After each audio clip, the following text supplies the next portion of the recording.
Hi, welcome back to the Emotional Resilience Video Toolkit, ACT, Episode 4 of 7, The Skill of Connection. My name is Lisa Loftman, and I'm an emotional wellness consultant with the Michigan State University Health for You program. If you're new to us and you haven't watched episodes 1 through 3, I'm going to really suggest that you go do that first and then come back and watch this video. If you need to access that, you can go to our website, which is www.health4u.msu.edu. Health for the number 4 and the letter U. Health4u.msu.edu. And if you go over to the side on the left and click on emotional wellness and then click on articles, you should see some pictures of a toolbox. And if you look through those articles, you'll find episode 1, and that's where you should start. Because there's an assessment form that you'll need to fill out. And the videos are really intended to layer on one another. If you want to watch this one anyway, feel free. I just think you'll get more out of it if you do it the other way. So if you have watched all those and you're ready to go, welcome back. I'm excited to offer this episode, which is really about the skill of being able to connect with the present moment.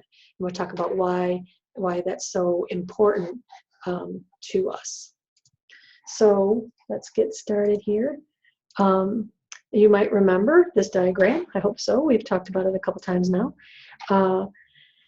And in our first episode, we did an introduction and overview of this diagram. And in the second one, you might recall that we talked about this skill at the bottom here. The self as observer scale, or waking up the witness.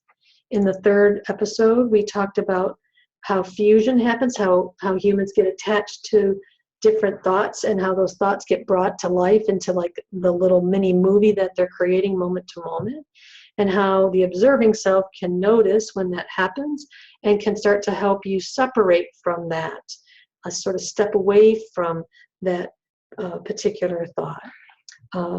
There were lots of strategies that were offered in terms of ways you could start to make some space between you and your thought. But for me, the number one diffusion strategy, and the one I find most helpful, is actually this skill up here at the top, which is on the scale called attention to present. But the skill is actually called connection. And it's really my ability to connect and put all of my attention on what's happening in the here and now. Like as I'm talking about this, I can hear Beaumont Tower chiming in the background, and if I wanted to use that to clear my mind, I could bring all my attention to that sound, and everything else would fade away. I'm not going to do that right now because what I would really like my attention to be on is this video. But that's an example of how we can pay attention to what's happening in the present moment.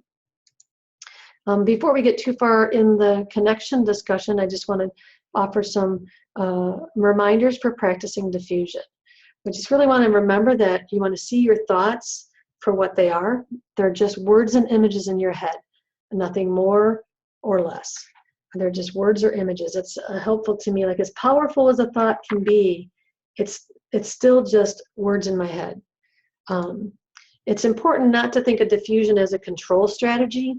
You're not trying to control your thinking. You don't want to expect anything specific.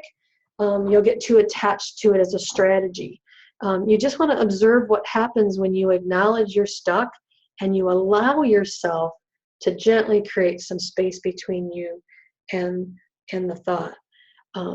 It's actually an acceptance strategy. It says, I'm attached to this thought, and I'm gonna just, let that be so okay that I can afford to bring my attention to something else, which then creates the space. As you give your attention to something other than that thought, it naturally dissipates.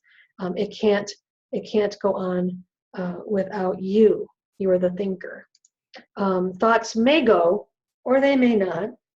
Sometimes a technique will work some of the time, but not all the time. But what's important to remember is that thoughts are always temporary. All thoughts will eventually go. If you're trying to do a diffusion strategy, or you're connecting with the present moment and the thought is just really present and stuck in there, it's okay. If you go on about your business and you continue to be willing to have it shift, it will. Nobody stays on a thought forever. And they are, two things to remember about thoughts is they're always temporary, and we don't have to take them seriously. So as you put your attention to something else, you'll sometimes we're attached to a thought because it's got us gripped physiologically. And sometimes it takes a while for us to be putting our attention somewhere else for our physiology to shift, which would allow that thought to go. So it will eventually go, is the point here. Once you learn diffusion, you'll still get fused, quite often actually. We're not teaching anything that you haven't done your whole life. You've been fusing and defusing from thoughts since you were born, perhaps maybe even before you were actually born. But learning about how you operate can help you activate the diffusion skills when you think you want to. In the past, maybe you diffused from a thought because something else got your attention or someone called your name. You should now be able to use that to your advantage, because you'll have more of an ability to implement the diffusion strategies when you want to. What we hope is that you'll be more able, more often, to notice and diffuse from your unhelpful thoughts. And the frequency, duration, and intensity of those thoughts will diminish over time. That's what we're hoping for. I was talking with a colleague of mine about the last video. He reviewed it for me, and he shared that sometimes he doesn't like the diffusion strategies. Maybe they can cause you to make light of a thought that you maybe should be taking seriously. And I just want to say, like, we fuse with thoughts that are really important. Sometimes we want to have some space from it, but not forever. Like, we're going to need to come back and revisit that thought, maybe do something with it at a later time. If you're fused with a thought and it's helpful and it's value connected and it's useful to you, then fusion is fine. Fusion is not a bad thing in and of itself. We fuse, and out of that we create behavior. So without fusion, we wouldn't have any behavior at all. So it's just about being able to notice when you're fused with a thought that isn't helpful, that's startling or troubling.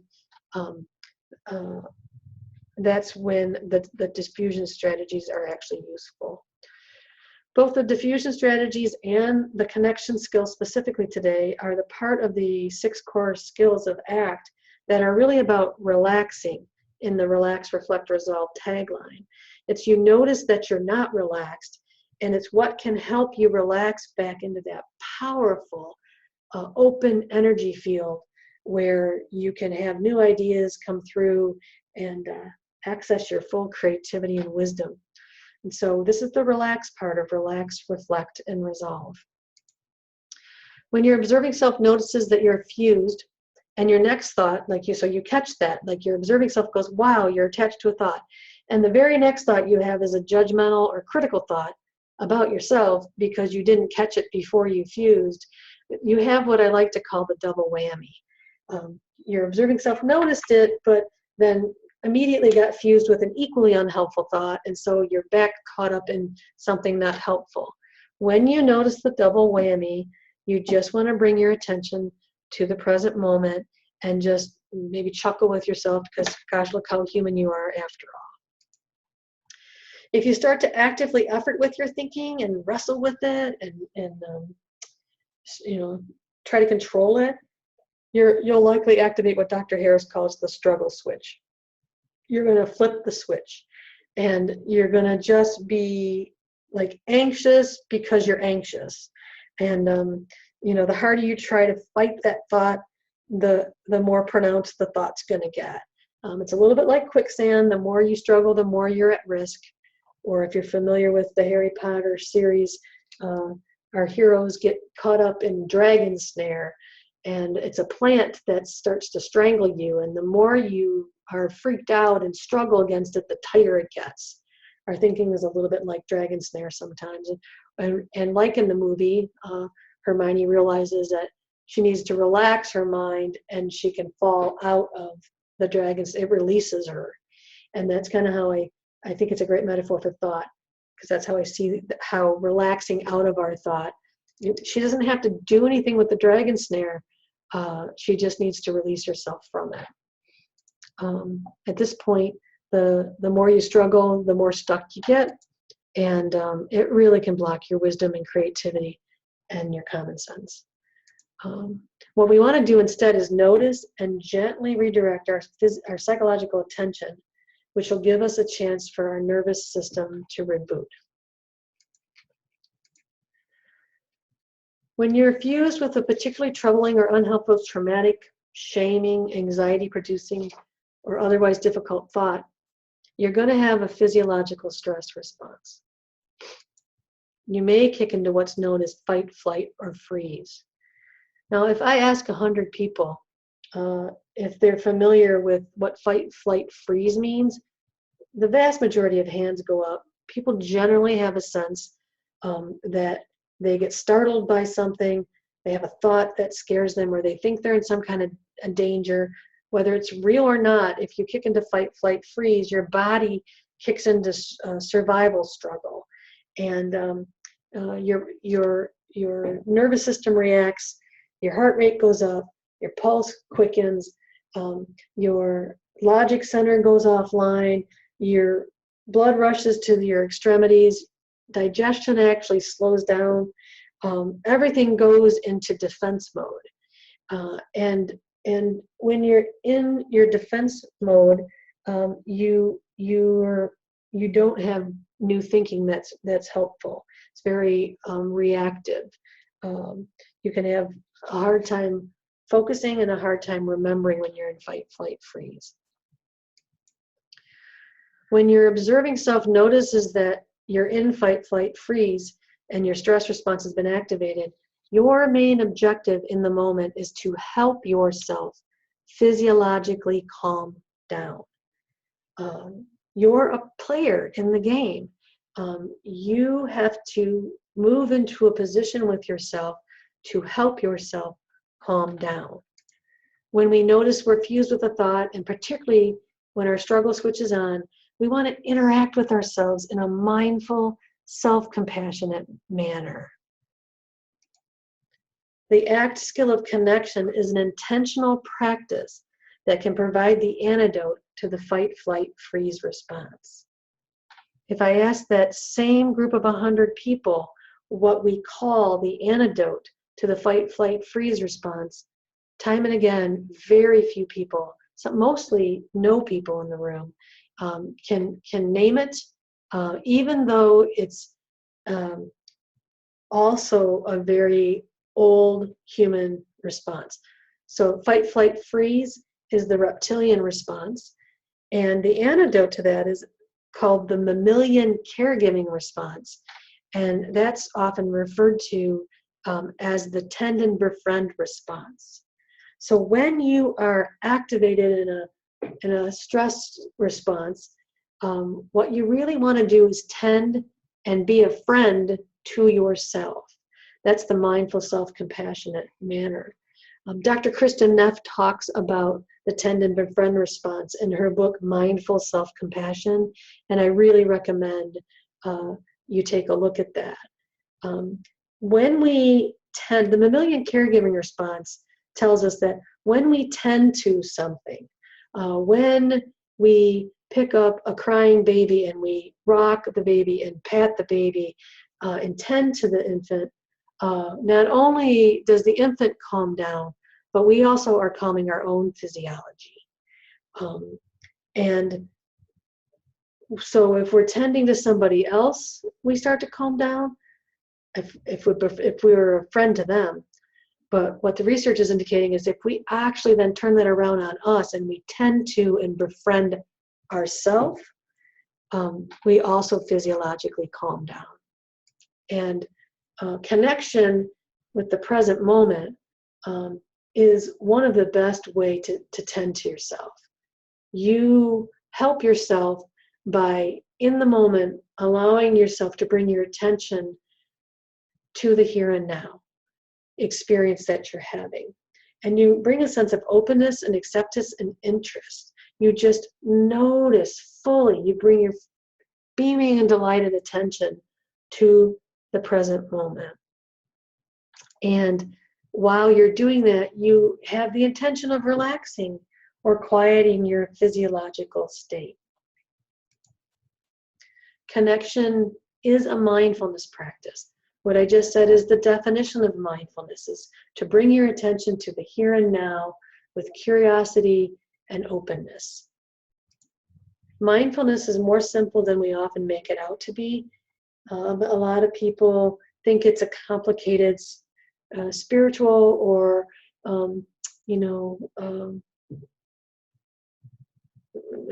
vague or unapproachable concept, but really it's very simple. Mindfulness is any technique that cultivates an intentional awareness of the present moment. Mindfulness is not new. It's been a recorded practice for 2,600 years or more, and can be found in many ancient traditions, particularly Buddhist practice, Buddhism. What is, I think, so helpful about acceptance commitment theory is that mindfulness is taught as a psychological skill rather than a spiritual practice. It's absolutely connected to spiritual practices for people.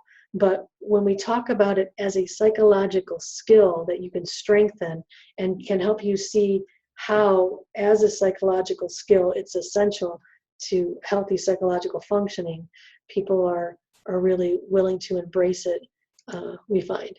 ACT uses mindfulness as taught in mindfulness-based stress reduction, otherwise known as MBSR, made famous by Jon Kabat-Zinn.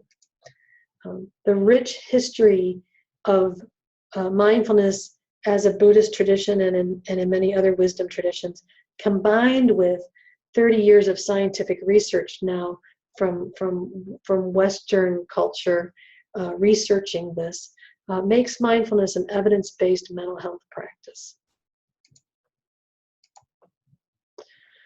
So what role does mindfulness play in psychological flexibility? Kind of what's the link there? Bringing your attention to the present moment is the best way to diffuse from a thought. Your present moment is always with you, as are your senses and your breath, like your senses, how your senses are experiencing the present moment. Letting your observing self tune into what your senses can experience in the here and now is the link between mindfulness and psychological flexibility. When you come to the present moment with an intention to also calm your physiology, you tend to drop into a quieter energy field, energy space. And when you do that, your mind tends to clear. This happens for people when they're running and they're very aware of the rhythm of their feet on the pavement. And if they're bringing their attention to that sensation and sound, they tend to forget everything else they were thinking about. So while they're running, they clear the thought portal and they make space for new ideas to come through. People have a good run when they allow everything else to leave their mind. That allows creativity to happen. You have a new thought come from within, and you have an insight, a sight from within that can't get out and express itself when you're already occupied with a million details. So we're just creating space for an insight to occur. Mindfulness, as in psychological flexibility, also strengthens your relaxation response. So as you come to the present moment and allow yourself to drop into the energy of openness, curiosity, and presence, you relax. And then your observing self starts to notice what you feel like when you're relaxed. There's many years of my life when I didn't have any idea what I looked like, felt like, sounded like when I was in a relaxed state. The more I practice these skills, the more I know when I'm relaxed. And that really helps me recognize when I leave relaxed and go into being caught up or reactive, which helps me notice more quickly when I get fused and have a reaction that's maybe not value guided. It therefore strengthens the capacity of my observing self to be in service to me, because my observing self can now discriminate or distinguish between my relaxed, wise response and my reactive, upset response. Mindfulness, there's many formal practices, and that just means like you're doing some kind of practice to intentionally strengthen your mindfulness skills, and to allow yourself to have kind of quiet space. Yoga can be a formal practice. Formal meditation can be a formal practice. Having a 10-minute meditation every morning, for example, would be a kind of more formal practice. There's no real substitute for formal mindfulness practices. What the research is showing is that setting aside time for breathing, sitting, walking, or mindful movement meditation, allowing awake mental rest to be happening for yourself every day, actually heals the gray matter in our brains. And that once we get past an accumulation of 11 hours worth of formal mindfulness and meditation practice, that healing really starts to occur. 15 to 30 minutes, 3 to 7 times per day, often recommended as a pretty solid formal practice. Again, doing a variety of different things to have that occur. Formal practices changes the way your brain changes your brains in ways that make it easier to be mindful in daily life. That's Naomi Eaton said that. Naomi also says that the most beneficial mindfulness practices are the ones that we actually do. And that's kind of a vote for making mindfulness practice very portable and informal. And that's what I think ACT kind of tries to do. It's like, I can, as a full-time single mom of 3 with a couple jobs that I work on to pay the bills, I can have a hard time finding time to sit in formal meditation. But while I don't have time for formal meditation, I do a lot of things meditatively. And I intentionally want to do the things I normally do in a more meditative manner. And so I do have a formal intention to be more at ease in the present moment while I'm doing my tasks. And that's what I kind of think of when I think of connection. There's simple practices that allow you to bring your attention to something in the here and now. And so one of the most simple ones is right now you could connect with your breathing. In the book, Russ Harris talks about 10 deep breaths, that you would just allow yourself time to notice yourself take 10 deep breaths, and he describes how to do that. I often talk to people about box breathing, which is a technique where you would inhale for 4 counts, hold for 4 counts, and exhale for 4 counts, and hold for 4 counts.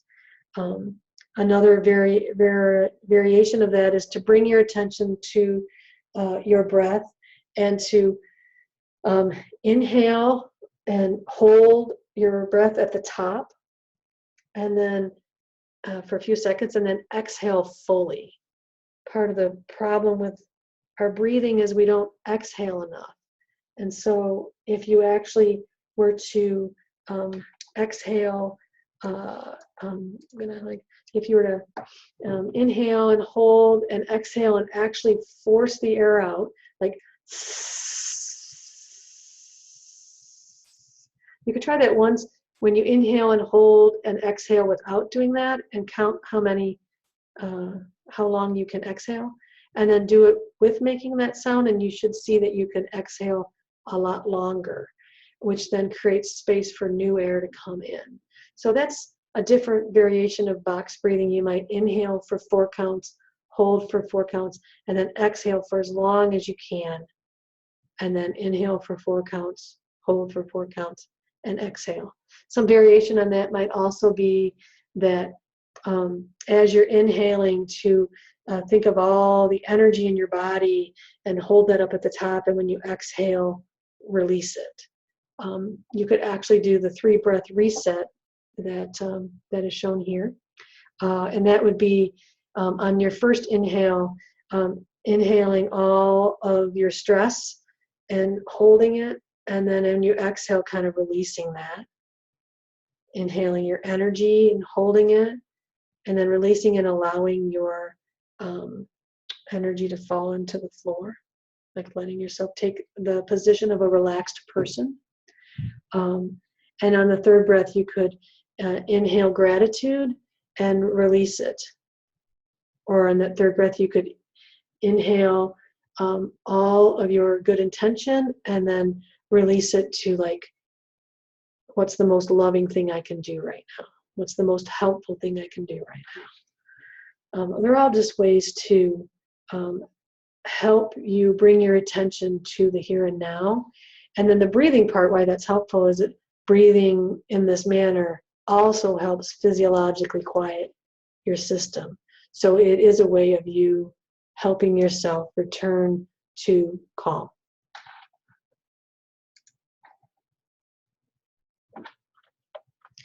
Another connection practice is, what 5 things can you notice? Using one or more of your senses.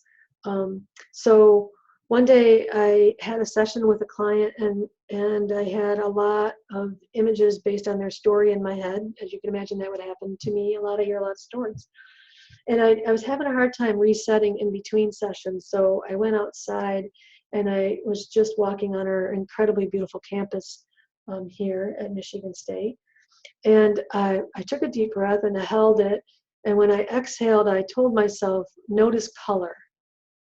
And I looked down and I saw this incredible red color. And it was actually a guy wearing a sweatshirt. And I thought, I just had this thought, like, wow, that's really a pretty color. And when I inhaled the next time, I asked myself as I exhaled to notice all of that color I could see. And when I exhaled, I could see there was actually a lot of that color around. And then as I was inhaling one more time, I realized that it was the Ohio State game, and there were Ohio State fans in town, and that's why that particular color of red was so prevalent. And I kind of chuckled, and I kind of went back to my office.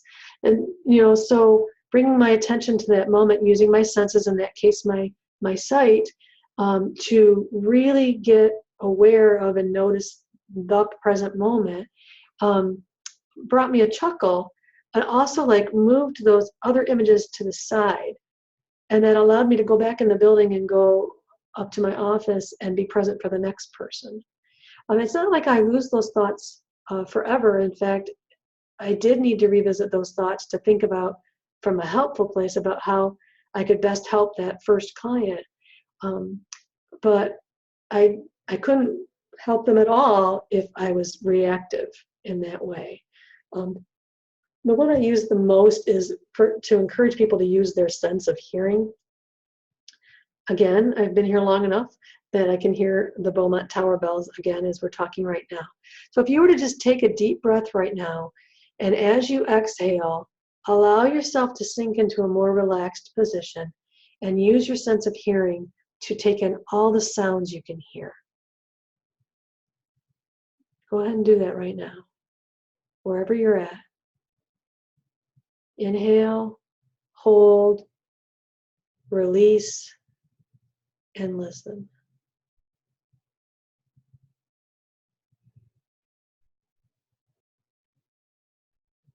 Keep inhaling and holding and releasing and listening. Noticing the layers of sound. Some sound will be really close to you. You may not even noticed it a minute ago. And some sound might be more distant.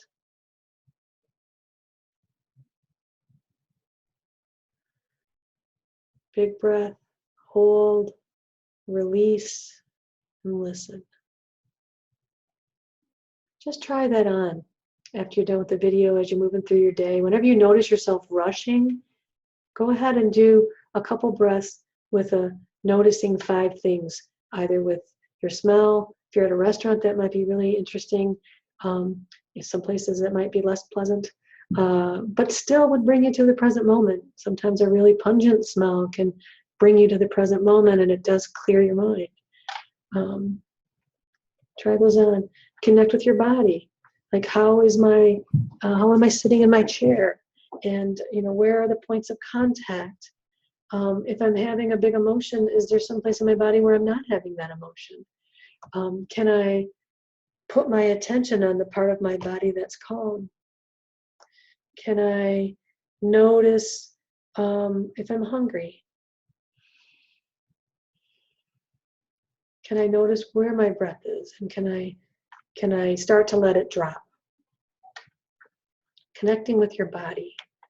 You can connect with nature. I love that. As I look outside the window, I can see the leaves moving on the trees very gently.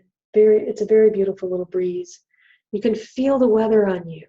If you're someplace, and you notice that you're caught up, invite yourself to notice the ground you're sitting on, or feel the weather on your body, and just notice nature. The other day I was talking with somebody, or I was with somebody, and they were just really caught up in a thought and getting escalating.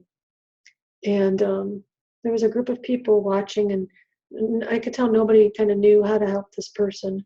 And I put my hand on her back. I know this person well. I had permission to do that, and was rubbing her back. And then I kind of grabbed a hold of her neck a little bit, and just a little bit of pressure. And I said, "Hey," I said, "can I talk to you?" And she said, "Yeah." I said, "No, I want to really know, will you let me talk to your deepest, wisest self right now? Can that part of you hear my voice? Can you bring your attention to my voice?" And almost immediately I felt her, right? And we happened to be in her backyard, and it's gorgeous back there, and it's so pretty, and the light was on the trees, and there's a pond, and it's just so gorgeous. And everybody else got really quiet too. And I said, how many different bird sounds can you hear right now? And can you notice the light on the leaves? What else can you notice about this beautiful space? She immediately calmed down, and it broke the escalation, which was not useful or helpful to her at all. She had something she needed to figure out. That part of her wasn't going to help figure it out at all. That part was going to make everything way, way worse. And so just that amount of redirecting her to the present moment, I felt her drop. Later she told me she felt herself drop. And then she moved on and resolved the problem in a much more helpful way, using her best self rather than her most scared and startled and insecure self. I was really proud of her that she could do that, and I want her to be able to do that for herself. If she hadn't noticed that, she could have spent days up there with no positive outcome whatsoever. So, we want to practice these so we can do it for ourselves, and we also note that this is a way to actually tend and befriend to somebody else as well, right? Like we want to help soothe them. It's like when my dog gets startled by the thunder, and I pick her up and I'm petting her.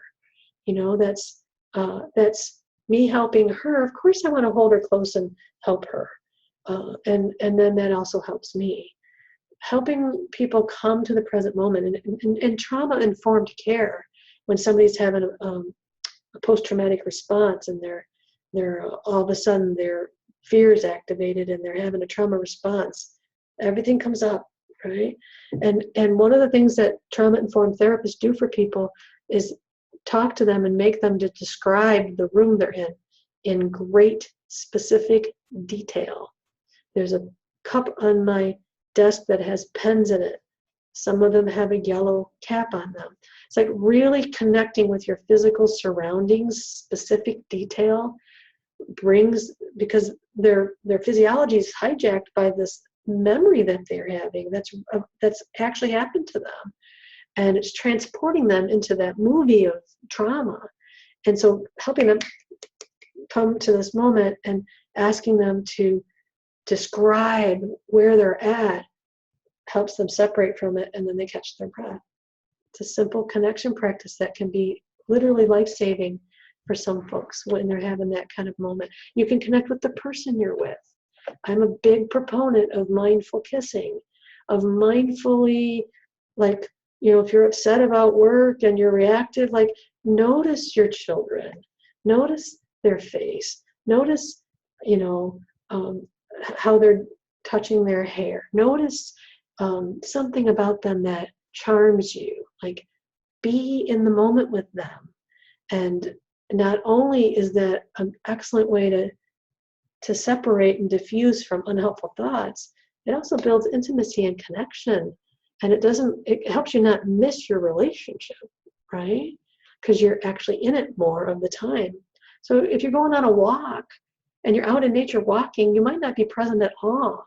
Can you be mindful on that walk? Can you really be attending to the present moment and the person that you're with? You want to connect with an activity at hand. If you're washing the dishes, really bringing your attention to just that task. Anything that you have to do, you can bring your attention fully to it, and it's going to help you drop back into this better space. Connect with a morning routine. If you wake up and you're anxious about work, really focusing on, the way the water is, you're experiencing the water in the shower, or how you're brushing your teeth. Or often I'll connect with the morning routine. I'll be rushing and I'll get downstairs to make my son breakfast, which is a tradition he and I have. And I just will bring all of my attention to the actual making of the breakfast, the sounds, the smells, the way things feel. I don't do that all the time. Sometimes I just make them breakfast, but sometimes I use that as a connection practice in a way that's helpful. And then I'm really mindful, and I hand him his breakfast, and I'm like, "Good morning," and he's like, "Thank you," and it's like a connection, right? So connecting with the present moment also increases connection with people, which is why I like calling it that. Connecting with a useful chore, perhaps one you're avoiding, right? If you're resisting a chore, it actually, your mind's busy, actually agreeing to go do that unwanted chore, and doing it with your senses. First of all, you get the chore done, and second of all, you clear your mind of those other things that maybe weren't helping. And you can also connect with a dreaded, so it can be a useful chore. It could also be a dreaded one. People spend way more time dreading their taxes than it actually takes to do their taxes. So if you have something like that, coding some research that's not very exciting, connecting with it, say, yeah, does your values say this is the task that should be happening next? If the answer is yes, the value-guided choice is to do this activity, even if it's not fun, then connecting with it and bringing your full undivided attention to it, and like wanting to do the task with the least amount of resistance and the most amount of presence, you'll get the task done faster and better. And then you'll actually get the added bonus of knowing that you were value-guided. So these are just some ideas for you to practice. Remember, your attention is like a flashlight, and we're just asking you to shine your light of attention on the present moment. And so between now and the next video, I'd love for you to notice moments when you're caught up in your thoughts.